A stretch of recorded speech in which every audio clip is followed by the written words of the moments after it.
Someone once said, "There is so much love in hell." Tuli is a young feminist filmmaker.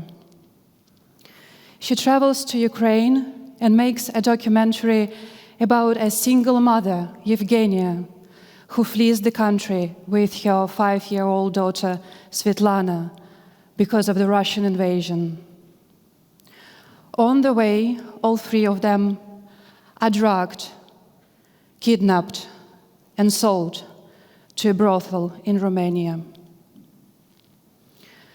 I tell this story, of course, because of the monstrosity of the crime. Here are the figures from the anti-slavery collective website. It's 50 million people. And when we look at these figures, it's very hard to see the people behind. There is a black hole of moral, political, any conscious attention to these trafficked people. They're practically invisible. Meanwhile, the trafficking business is blossoming and can be traced in almost every big European city. I also tell this story because I was kidnapped myself many years ago, poisoned but escaped at the petrol station, crawled out of the kidnapper's car, and there were some people around, so they just let me crawl away. And I have this feeling that my life got divided in 2 different dimensions at that moment. In one dimension, I'm right now here with you, and in another, God knows. And this God knows, this rumination is leading me to this story. It takes days for Tuli, Evgenia, and Svetlana to recover after the drug they were poisoned with. The brothel's madam, Alina, explains the rules. They belong to her until they pay the enormous amount of money that they can only earn by prostitution. Also, the little girl, Svetlana, is supposed to be sent away, and her life is at stake. To save Svetlana, Tuli makes a deal with the madam. As a professional filmmaker, she can improve the underground pornography production studio of the brothel. And she does just that. Coming up with the plots, she makes the settings, she films the videos, and they become rather popular in the dark net. From someone who was passionately defending human and women's rights, Tuli turns into a witness of the crime, a part of the criminal system itself, to protect Svetlana and to survive herself. The madam's son, Florin, is one of the guards of the brothel. And he likes Tuli so much because she's so unlike the other slaves. And the madam is full of this bitter jealousy, just like bad mother-in-law. And so she finds a way to break Tuli. She brings Svetlana, the little girl, to be filmed in Tuli's studio. And this is when Tuli finds strength within herself to escape. We don't want to explicitly show the scenes of violence. We want to hint and let imagination find its way. There is so much love in hell. We adapt, even our eyes adapt to the darkness. In this brothel, there are friendships, love, betrayal, jealousy. Humanity always finds its way. And what is it really, humanity? I'm right now feeling quite anxious standing here and sharing my story with you. And this is the survival thing that's talking. At the same time, I want to bring attention to these 50 million people. They are real, and they need a voice. And that's compassion. And that's what we are. This is what Tuli is. Turn in between these paradoxes. And here is the mood drill.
Thank you.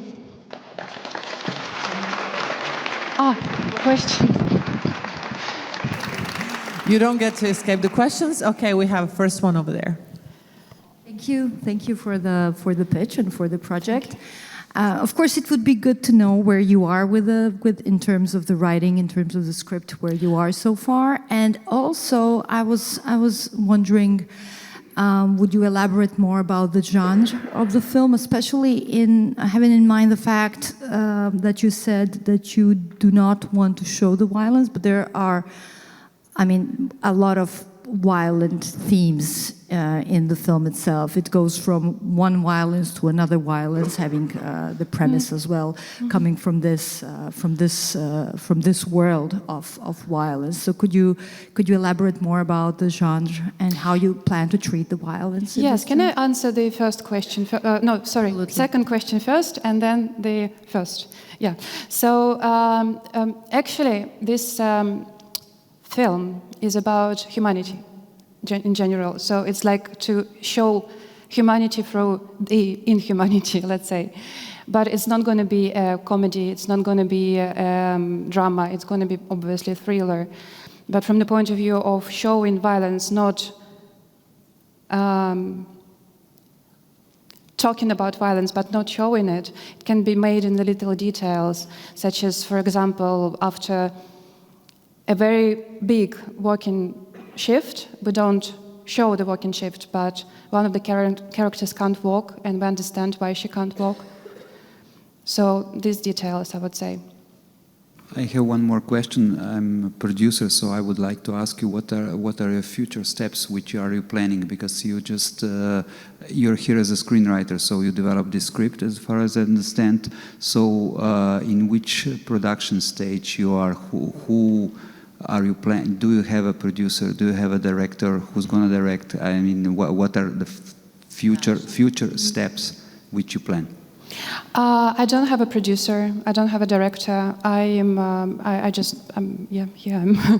So I'm looking for the production company, looking for basically brave people, because this project is very challenging. But in the same time, I think that it's very important to talk about it and to talk about like in aesthetics, which is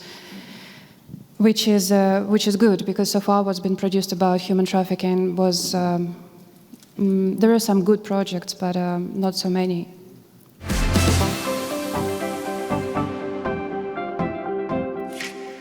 Hi, my name is Andreas Ralster. I'm a Danish screenwriter and a journalist, and I'm here to talk to you about my feature film, Monsters of Art. Monsters of Art is built on a real story about Danish most notorious graffiti crew, Monsters of Art, also known as MOA, a crew that brought havoc to the Danish railways for over 30 years, from the early 90s to this very day. It's a story about a small-time criminal who becomes the king of the world of graffiti, but is threatened by a ruthless politician who wants to destroy his kingdom and forces him to choose between love and art. It's a crime story like you've never seen it before. It's not about death or murder. It's about creation. It's about the power to create something that is truly your own. And just to give you a little sneak peek into what this world of graffiti is all about, I'm going to read a little from this book I took part in reading. It's about all the crew's adventures. And first, a little backstory. In 2002, the Danish metro was opened and the Queen of Denmark was supposed to ride it. The Monsters of Art heard about it and they decided to give her a little royal present. So they figured out which wagon she was going to ride, and they made her artwork truly worthy of a queen. But when they finished, the police showed up. This is the story about our main character, Jimmy, and how he escaped this incident. I run like never before, out of the yard, through some bushes, over 2 fences, and onto a long road that runs alongside a sewer channel. About 10 officers are chasing me, coming from all directions. I see no other option than to jump into the filthy sewer water. This is December. The air temperature is -3 degrees, and there's snow falling through the air. The officers are really close now, so I'm going underwater for as long as I can hold my breath. When I'm out of breath, I jump up again and sprint towards another fence with barbed wire on it. I completely rip my thighs and groin going over, but I don't realize this until later because it's so freezing cold. I run again until I come to one of those small containers for used clothes for Africa. I climb in, take off all my clothes, and find some bright pink pants and a Hawaiian shirt to wear. I wait for a couple of hours, then I sneak out and take a cab home to my girlfriend. She's in shock when she sees me. I'm freezing like a little dog. I'm covered in mud. I'm wearing the most stupid clothes ever, and my face is torn and bloody from all the bushes I ran through. On top of that, the sewer water has caused some nasty infections to my face. My girlfriend looks at me and says, "You look like the most stupid junkie ever." And I just look at her and I say, "Well, maybe I am. By the way, can you pay for the cab?" This is in essence what Monsters of Art is all about. It's about this guy, Jimmy, and his rise and fall. When Jimmy discovers graffiti, it becomes an obsession and addiction. It's a thrilling, dangerous world where creativity and crime collides. Driven by the need to prove himself, he builds a graffiti empire that spans over 8 countries and has over 80 members across Europe and the United States. But his love for graffiti clashes with the love for his girlfriend, Sanne, and their unborn child. She believes that it's time to quit graffiti and do something better with his life. It's getting far too dangerous. When a new mayor bent on eradicating graffiti arrives, the stakes grows even higher. This mayor believes that graffiti is the building block for all crime, and he's out to punish both Moa and Jimmy. So now Jimmy faces serious jail time and a fine of millions if he gets caught. He faces a dilemma. Should he choose his identity as a graffiti artist, or should he choose his life with his girlfriend and their child? At the end, Jimmy can't let graffiti go and decides to fight back against the mayor. Eventually, he gets caught and loses his relationship with his girlfriend and his child. He's sentenced to a harsh prison sentence in Denmark's hardest prison, where he's pushed to the brink by the Hells Angels, who forces him back into the world of crime and violence that he's fought so hard to escape. He almost loses his mind in jail, but is saved by a female prison priest who sees his true potential and helps him. With her help, he gets through jail and free again. He reconnects with his childhood friend, Khaled, and rediscovers his love for art. At the end, Jimmy finds his own way in life, not as a criminal, but as an artist and a leader. He uses all the skills that he has learned in Moa to create a gallery for young people to find their own voice. In the end, he becomes the mentor he kind of needed when he was young.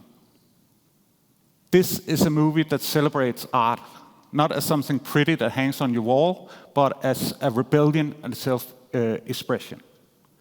In a world where a multinational company dominates culture and our attention, this is a cry for young people to find their own voice and do like their own thing in society.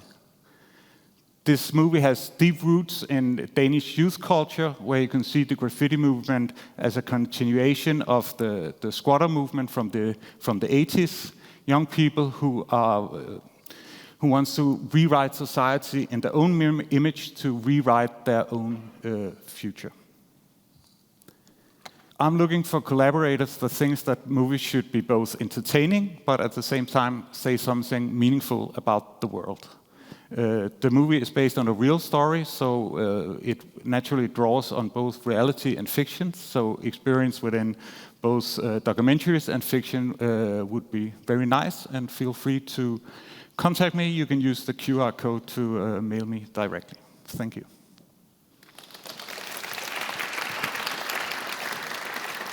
Thank you, Andreas. Questions? Go. Thank you for the pitch and for the project. Even now, when you were presenting the project and when I was reading it before, getting ready, and now today getting ready for this session, I was wondering how much of this is, how much of your fiction is fiction and how much it is based on true events, how much it is based on some documented archival material, and how do you see that in your future development of the story, of the script? I think And especially having in mind the law, like, is this really something you would go to jail for that? yeah, it is, and he did, or they did, most of them, actually. So, yeah, most of it is based on a real story, like real events, but I have merged two characters into one, so the characters are kind of actually two characters put together to one character, but I have all the material from the court case against them and all that, so I have like the full material. I've written this book, I've written an article as a journalist about it, so it's pretty much based on reality. If it should be like presented as reality, I'm not sure. I don't think so. I should think it should be only like inspired by reality. And of course, there are certain elements that, you know, are a bit itchy towards what they're actually doing is a crime. So, yeah, I don't know if that answered your question. Yeah, okay.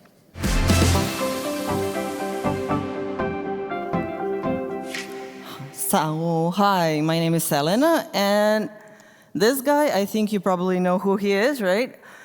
Here he is, much younger and not famous. And this is him with his wife, his first wife, and her name was Mileva Maric Einstein. Now, you probably don't know anything or very little about her, and that is because in all the narrative that's ever been done about him, she's always mentioned very, very briefly and usually portrayed as a stern-looking, serious woman wearing all black and trying to hold him back. But that's actually not really true. So, Mileva was the first girl ever to study at Zagreb Gymnasium. She was one of the first female doctoral candidates at Zurich Polytechnic. She was Serbian, living in Zurich and Bern at the time of World War I. She was not the prettiest, and she walked with a very heavy limp, but she was always the smartest. That is, until she fell in love and became Mileva Frau Einstein. So it is the early 1900s. Mileva and Albert are young and in love. They want to conquer the world of science together, but their dream is jeopardized when her duties as wife and mother separate her from Albert, whose star is about to rise. What dream will she choose to fight for? Ultimately, can a woman have it all and be independent in a patriarchal society? Can she have a career and a family? And what happens when the expectations and the pressures get to be too much? These questions are still relevant today, and women still face the same pressures, still the same choices, still the same struggles as then. And we still have women whose social status depends on their marital status or stigma. That's why we still have women who enter relationships that start off on equal footing, that turn abusive, and that's why still women find it hard to leave. Mileva was born and raised in Titel, a small town now in Serbia. Back then it was Austria-Hungary. Small town with traditional values, but her family was surprisingly progressive, which is perhaps what got her into trouble. She had a younger brother and a younger sister who suffered from schizophrenia, which is something her younger son had to deal with many years later. Mileva herself, at about the time of her separation from Albert, was briefly institutionalized for a mental breakdown. But before all that, it was her father who supported and encouraged her academic ambitions. It was her mother who took her in when she returned home, heavily pregnant with an out-of-wedlock child of her colleague, a lowly Swiss clerk called Albert. It is because of this pregnancy that she had to drop out of her doctoral program in mathematics, only a few exams short of her degree. There is circumstantial evidence of her influence and her work on some of his most important papers. I personally find it impossible for her to have been around him and not have contributed to his work in some way, shape, or form. Many years later, during their divorce, he promised her the monetary portion of his future Nobel Prize winnings. He did win the Nobel many years later, but for a paper that was published during the height of their love and collaboration. So whether it's admission, whether it's guilt, we'll never know because neither ever spoke publicly, but I think that's something to think about. Now Albert, he is not the same guy you've come to know through pop culture. He is not the guy in Oppenheimer who talks about nuclear bombs. He is the young man that will one day become all that.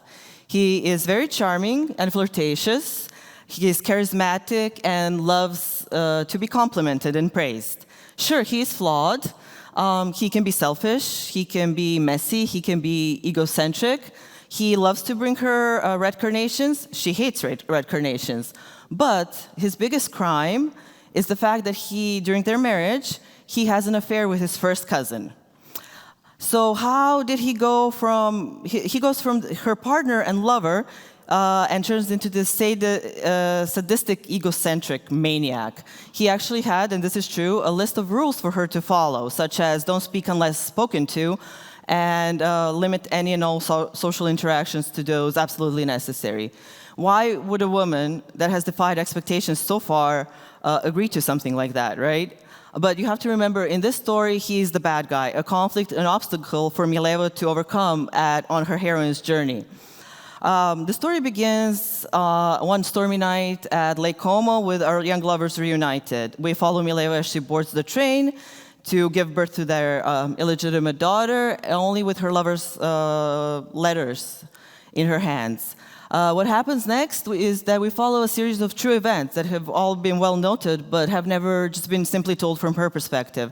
And ultimately, I end up giving her, in this script, a happy ending, a believable but happy ending, because I think it's very important for her to reclaim that dream and to stand up for herself, which is something that I think has eluded her in the past.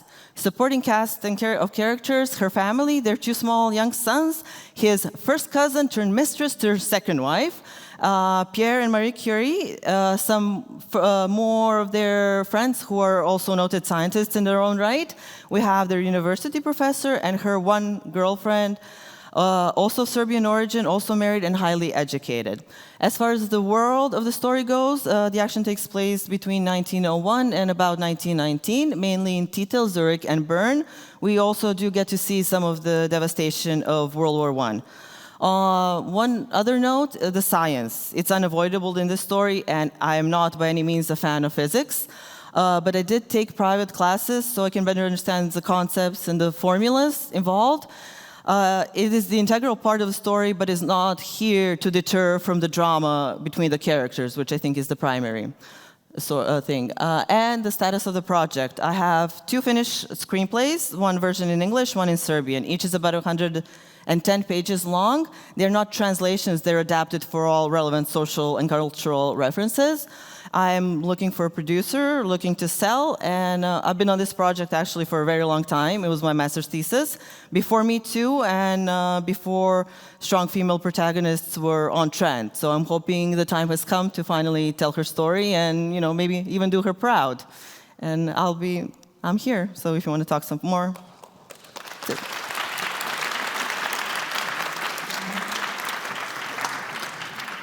I love your email address.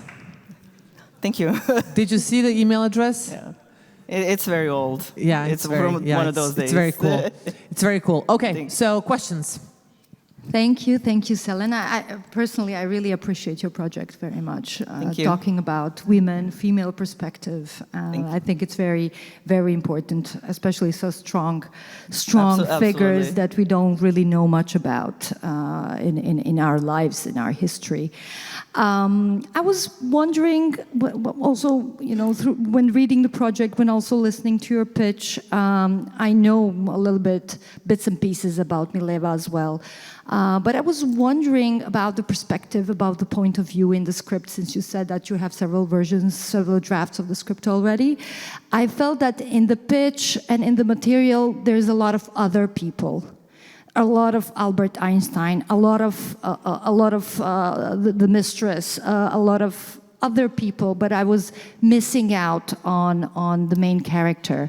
I was missing out on Mileva. So I was just, this question is actually more for you to have a bit more opportunity to say a bit more about the point of view of Mileva. I think you would probably classify her as a nerd today. I think she does, and an introvert. I think she probably does very well in the science community, but outside of that, she kind of goes back and forth between all these people because she wants to be a wife. She wants to, she comes from a small traditional town that sees her one way, and then other people see her another way. So she kind of is reactive. She's not always active. She tries her best, but she fails a lot of time, and it is her story, and she does try to fight for it, but it's done so subtly, because the story takes place 120 years ago. So she couldn't have these grand gestures that we can as women now. We can grandstand for ourselves a little bit better. So I think she's interwoven between all these characters, but they are an integral part of who she is. She's not a single person standing up on her own. She's a mesh of everyone that's around her, if that answers your questions. Question? Yeah. Hi. Hi. As a producer and a broadcaster, I wanted to ask, I'm not sure that we got this, the language of the movie, and also do you have anyone in mind attached to play Mileva, or something you can tell us today? One script, my original master's thesis, was written in English, full English, with like a few words in Serbian when she's talking to her family and stuff. And the other one is full-on Serbian. So I think I put in a few German words when they're in Bern. And I actually don't have anyone in mind. I had a few ideas, but as far as casting. I understand the script, but what is the language of the movie? Serbian. They speak in Serbian, yeah. Okay.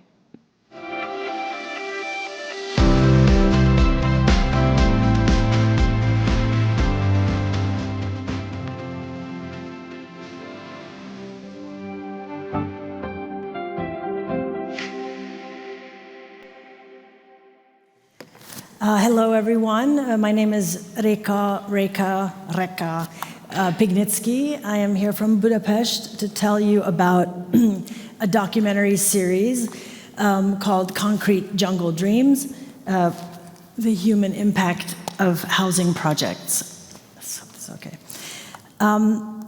Enrique Peñalosa, the former mayor of Bogota, once said, "It's amazing that we know so much about good habitats for mountain gorillas, and we know so much about good habitats for the Siberian tigers, but we hardly know anything about good habitats for Homo sapiens." Peñalosa is just one of the progressive thinkers in urban planning who've tried to emphasize creating cities and urban housing designed for people rather than cars, and cities where the human scale has also become now taken into consideration. What habitats are ideal for Homo sapiens in today's megacities? What can we learn from the past mistakes of post-war modernism and the modernist building boom after World War II? Does it still stand that form follows function? These are just some of the questions we are looking to address in our series. Concrete Jungle Dreams, in each episode, dives into iconic housing estates around the globe through deeply personal stories, as well as commentary from urban planners and architects. The series shows how public housing defines cities, communities, and the future of our urban living. A little bit about the title. Why dreams, concrete jungle dreams, and not just concrete jungles? That's because we're interested in housing projects that were formerly a part of the urbanistic dream of modernism, but in most cases failed. Dreams also refers to the dreams of today's architects and urban planners. as they face housing millions of more people in today's megacities. And the dreams also actually refer to the characters we'll meet in the different episodes, those people actually living in this urban housing that we're talking about. Okay, sorry, this is my journalist side coming out. We need a little numbers. I feel like you don't feel the deep need for this story, so I'm going to tell you why we have to have this story and how urgent it is. As of 2024, you may know this, 56% of the world's population live in urban areas, and this figure is going to go up to 70% in 2050. So 70% of our population will be living in an urban setting. Life in the mega cities, which is like 10 million inhabitants or more, is enchanting but also severely problematic. Today we face peak oil, climate change, loneliness, severe health issues due to our way of life. Why are we so drawn to massive housing projects, and how are we living? How can the human scale be brought back into urban design? Although we're very much still in pre-development on this project, we're conducting research, looking for our characters. We're starting to hone in on good stories to tell and good episodes. An example of one of this 30 minutes episodes, and the reason why this series popped into my head, was a place called Avas, which is in Miskolc in northeastern Hungary. It's a typical massive communist-era development built for industrial workers, housing around 40,000 people still. It's like a small city in Hungary. Between the 70s and 80s, it was created from prefabricated concrete slabs. The Slovaks call them panelkis. We call them blokis and lakotelep. Everyone's got their own word for it. It was once the crowning achievement of industrialization under socialism, right? We all remember that, some of us, or some of you. But now they're facing significant challenges, including poverty, isolation, a high crime rate. But Avas is still there. It's still alive. It's still running, possibly even under some kind of renewal.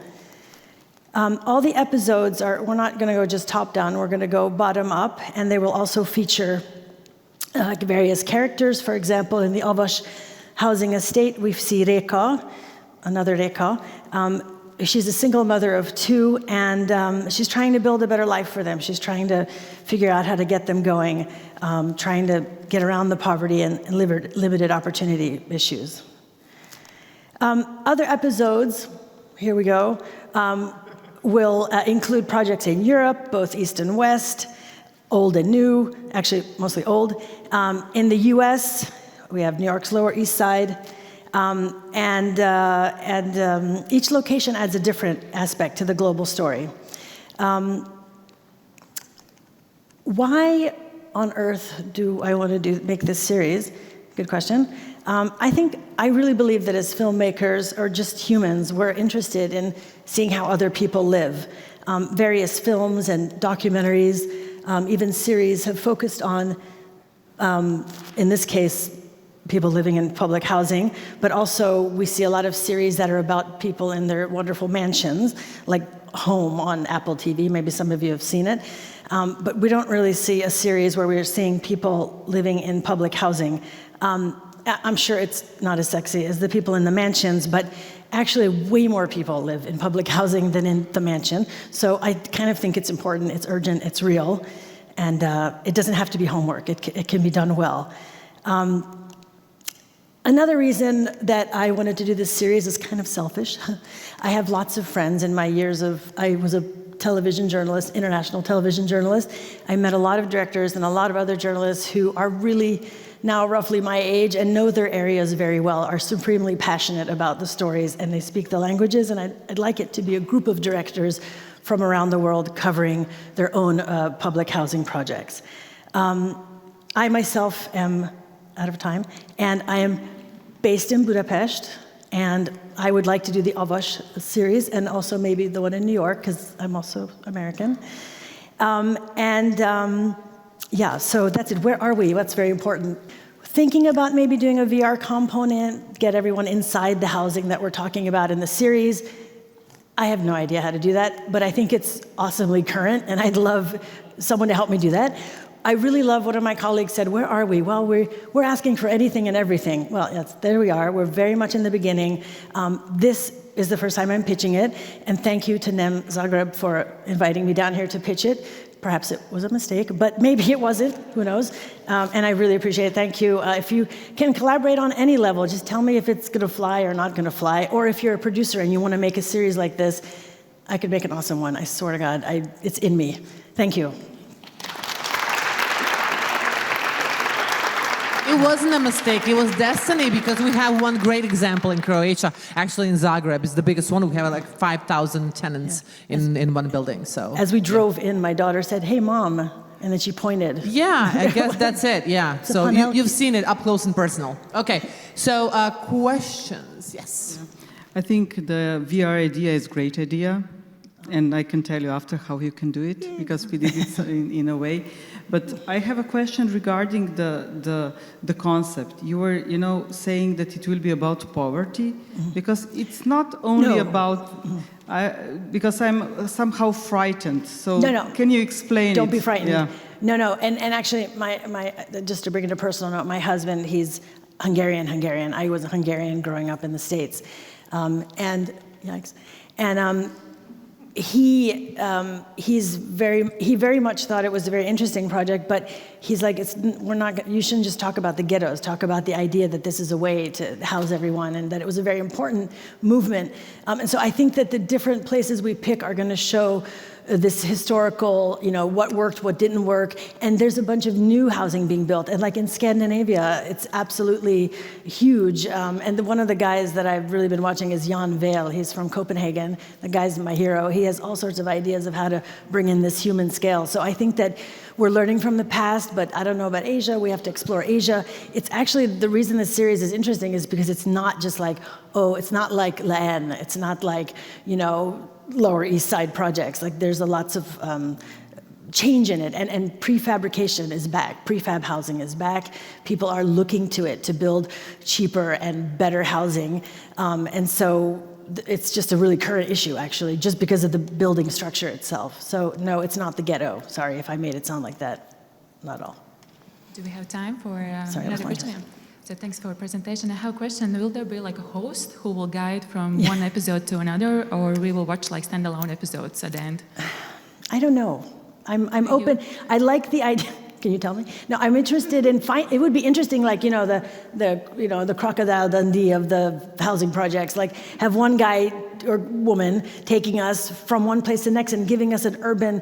A lot of these guys, like this Peñalosa, for example, a Colombian, he lectures about this in Pennsylvania, and he can talk about all the housing projects. And so it could be nice to have someone like that, or it could be that it's a group of independent directors who bring a type of mood, but that doesn't really work for a series probably, so I'm open to ideas.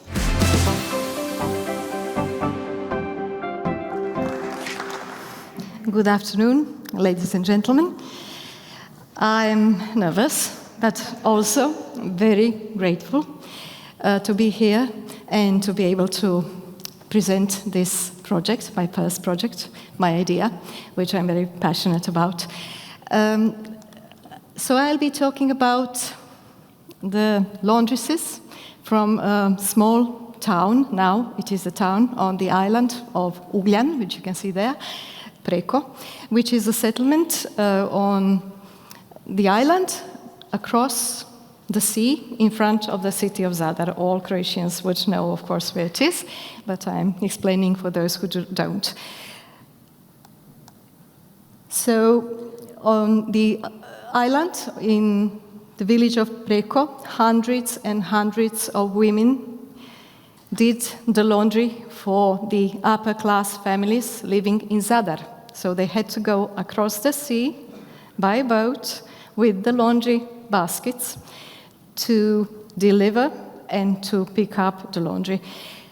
And of course they had to do it in rough weather and rough sea.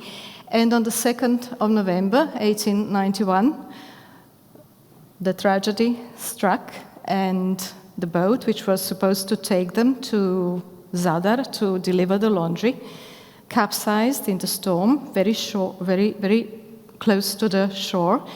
and 16 women drowned to the bottom of the sea because they didn't know how to swim or because they were trapped in the small cabin and couldn't get out because they wanted to protect the laundry from the waves. This is now part of the collective memory of the island. It has been ingrained in the collective memory of the island, and here we can see the statue in the middle, in the center of Preko. There is a small memorial ground, and there is the statue which was erected by Anselmo Dorkin, the local artist, and at the same time he is a person who is closely connected to one of the families of the laundries who drowned. So I'll be focusing on 3 themes. The first, of course, would be the theme of the tragedy itself, when the tragic accident happened, which was near the island of Galovec. And then the second theme would be the collective memory of the people from Preko, which would be explored through interviews of the artists who were inspired, the same as I was, to talk about this or to make some work of art in connection with it. And the third theme for me is probably the most important because this is something which you will not be able to find a lot about. So I have been looking for the information and for details about it. The actual life and work. How did they live? What did they do exactly? And I will be focusing on a laundry basket because the laundry basket is the only thing which they have in common. There were thousands of laundresses on the island, but the laundry basket is the object which was common to all of them when they transported it on the boats or on their heads. So we'll be following the laundry basket going back and forth across the sea. So what was the job like? It was exhausting, it was time-consuming, it lasted from Monday to Saturday, which was the day when they delivered the laundry. So it was tiring, it included a lot of soaking, scrubbing, rubbing, and bleaching in the solution of ashes and boiling water, which turns into ash lye, which is a solution which is very irritant, and that's why they had a lot of dermatological issues, the skin, eye, and lung irritation, and physical decay in general. Many of them died young, leaving children behind, so it was a demographic problem as well on the island. What are the references and sources? In general, the most important are the historical sources. The first is Narodni List, which is the oldest Croatian newspaper. The accident was reported on the 4th of November, 1891, on page 3, only 5 lines dedicated to the tragedy of the laundresses. And then this book, Preko, which was written in 1924 by Josip Marčelić, who at that time was the priest in the village of Preko and later on the bishop of Dubrovnik. So the book was published in Dubrovnik. This for me is a gem. It is very valuable source of information because there are 2 pages, and on these 2 pages you can find information about the life and work of the laundresses, and this is something I will include into the narration, into the story, in the form of short excerpts translated, of course, into English, with a certain archaic hint, as if coming from the past, as if coming from the 1924, and centering in the theme of the life of the laundresses. And then interviews of the artists, interviews of the local people, And finally, bits and pieces from other books. The information is very scattered. You will find it possibly in the internet, bits and pieces of the information, but I have tried to make a complete picture of it. So the target audience, it is intended for curious people, tourists, travelers, and of course younger generation, for educational purposes. So the narration involves two voices, a female voice for the expository part and a male voice which would be reading out those short excerpts from the book Preko, which was published in 1924. So my story finally has a happy ending, but for us. The washing machine appeared, it changed the way of life. First, when it appeared on the island in the 60s, it also ended the work of the laundresses who had to turn to other sources of income and who were at that time turning towards tourism. So the washing cycle now is shortened to 1 or 2 hours, and the laundry baskets finally stay at home.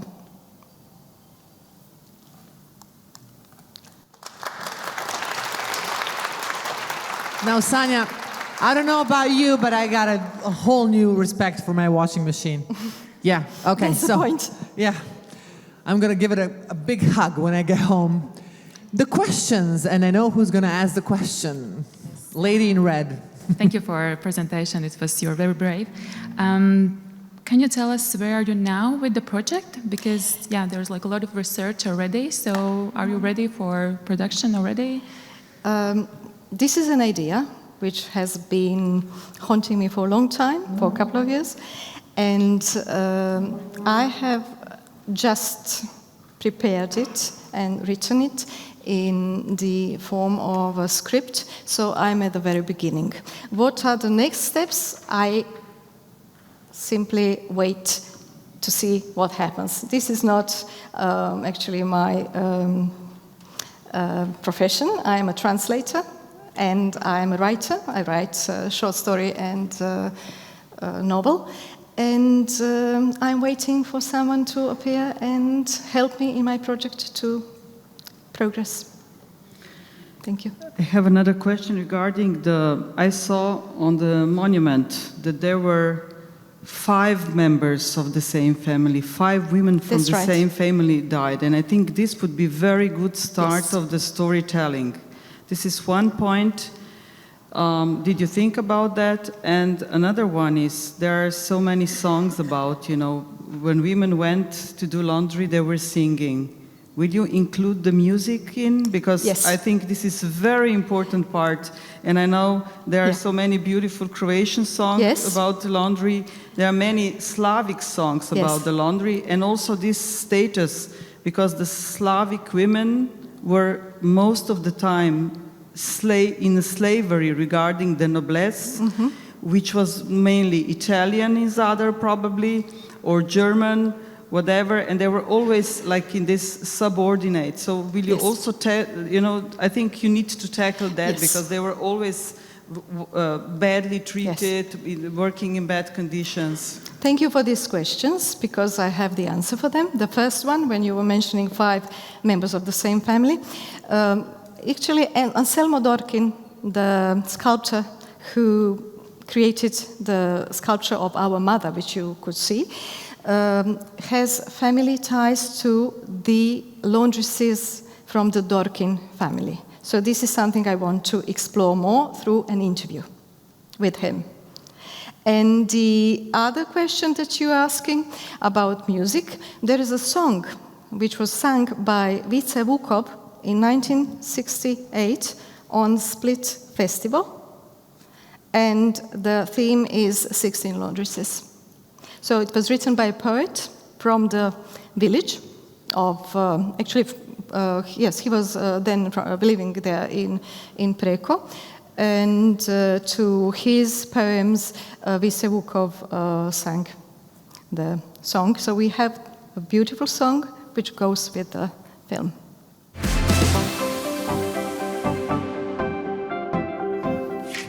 Hi, everyone. Hi, everyone. I'm Timea Hussar. I'm the producer, and this is Daniel Washington. He's the director, and we're here to talk to you about our documentary, Underneath the Waves.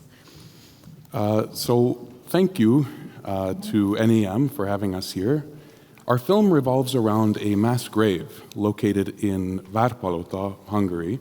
It contains the remains of 118 people, all of them Roma, making it the largest mass grave from the Roma Holocaust in Hungary. It's not a particularly well-known place. In fact, the only reason we kind of know anything about it is thanks to one man, József Harmat.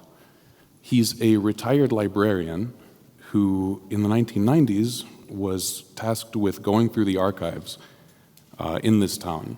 And he discovered there a one-sentence reference to a killing that had happened at this lake that comes right up to the town itself. And he had never heard of this before. Nobody he knew had ever heard of it, so he set about collecting as much information about it as he could. He did interviews on audio cassette with anyone who was old enough at the time to have actually witnessed anything, and he also started combing through various archives, local small archives, all the way to the state security archives in Budapest. What he found there was the testimony of a woman, Lakatos Angéla, or Mitzi, as she was known. She was 31 years old in 1945. She was 8 months pregnant, and she was shot, along with her mother, father, siblings, husband, her entire community. She received 8 bullets, and her child died, but she survived. She crawled out of the grave the next morning. She dug herself out. Now, she testified eventually at the trials of one of the people, one of the very few people that they ever caught and held accountable for this. From her testimony, we really know what happened there. József was able to really kind of expand from that to discover what had happened there and the identities of a lot of the people who had died. It lays the foundation for the rest of the film, which is a journey into the present day. So through József's research, we know that in the 1950s, the mines in Várpalota decided to release toxic wastewater onto this site, forming the lake that we see today. We know that it became an amusement park in the 1960s. We know that it was privatized in the 90s and turned into a fishing lake. As József's research uncovers these things, a parallel story begins to emerge of various Roma characters who have actually tried, largely unsuccessfully, to memorialize this place. So, for example, there's members of the local Roma city self-government who lobbied the government, in the 90s, to erect a sort of wooden memorial post in the town square. They succeeded in that, but when the square was renovated several years later, the post disappeared. József tracked it down to a dog shelter where it's being used as something for the dogs to chew on. There's also a well-known Roma writer who tasked a very well-known Hungarian sculptor, Jovanovič György, to go down to the lake with Mitzi, the woman who survived, and design a memorial there, which he did.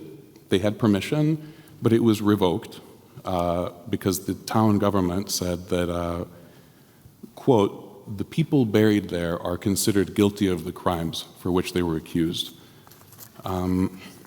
Today, this is privatized land. József succeeded in putting together his book. He identified about 1/3 of the people who are buried there, which is no easy task.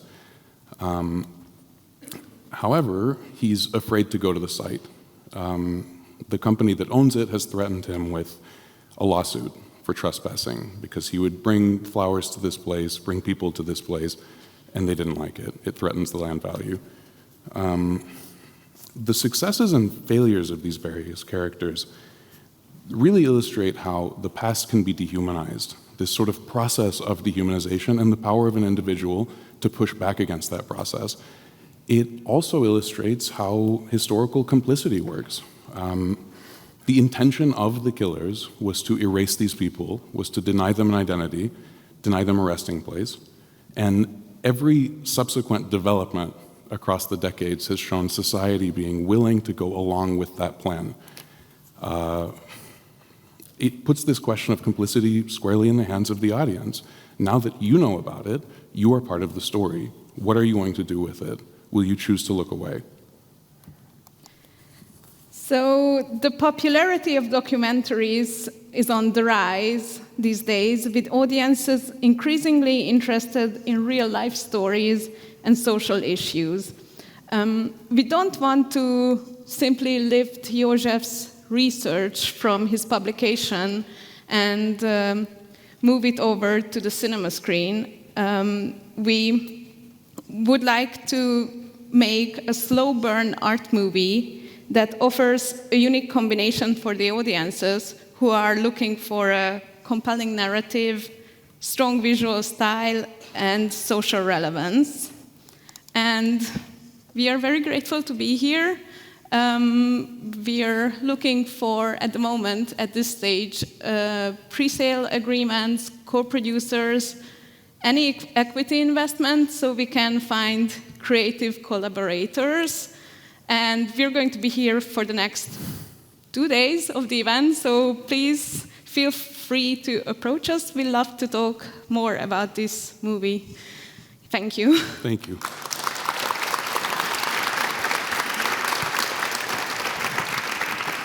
Okay, and now it's time for questions. Yes, big congratulations. First, I think giving out us the story about Roma people who were big victims of Holocaust is a great work what you're doing, because they're completely forgotten, and I think this really is for an applause, please, because this is something nobody did until now. I have a question regarding József. And Mitzi, do you have any shots, or is József still alive? Will you include him in the story? Yes, he would be our sort of primary... I hope you already shot him, because he's kind of old. He is. But this is true. If you have, if you have produced something, you know that this is with old people, you need to shoot them as soon as possible. And the next thing, do you have any, relatives of these Roma people who would be willing to talk about? Is it going to be observatory documentary, or it would be you will have one hero, József? I think József sort of acts as a narrative through line, because his research really structures this in a way that splits it between what happened and how did we get to the point that we are now. To answer your question, yes, József is still alive. There is a sense of urgency because he's getting old and he's deteriorating, and I can see it. We've been filming with him already quite a bit, but just this sort of whatever we can get, whatever we can do, just in case anything happens. Mitzi passed away in 1984, I guess. József interviewed surviving relatives. Now, her entire family was killed there, but one of her brothers escaped. Not the killing itself, he was just taken to a work camp where he survived the war. Now, his descendants, even in the end, took Mitzi in later on, and she lived with them.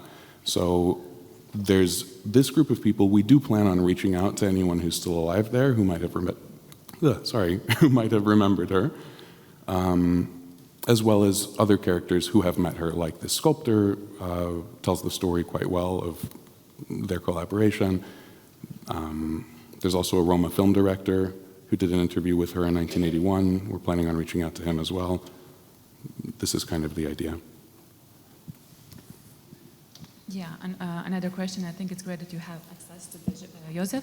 I'm just wondering why it's art house documentary. So it's quite clear that it's like rich with the tone and with the story itself and the characters, but why it's art house? I don't know if I would describe it as art house. It was mentioned in the first, so that you want to, yeah. Right. I think it's more of the question of, you don't want to compete with József's book in an academic sense, right? He has written the authoritative textbook on this, and I don't want to do a film that seeks to do the same thing in film. I think it's almost about sort of avoiding as much archival stuff as you can and really focusing on a present day look, on almost hypnotic look at this landscape that starts to sort of ask the audience to look deeper and deeper into the frame, to question, what are we sharing this space with? What else is here? Who else is here?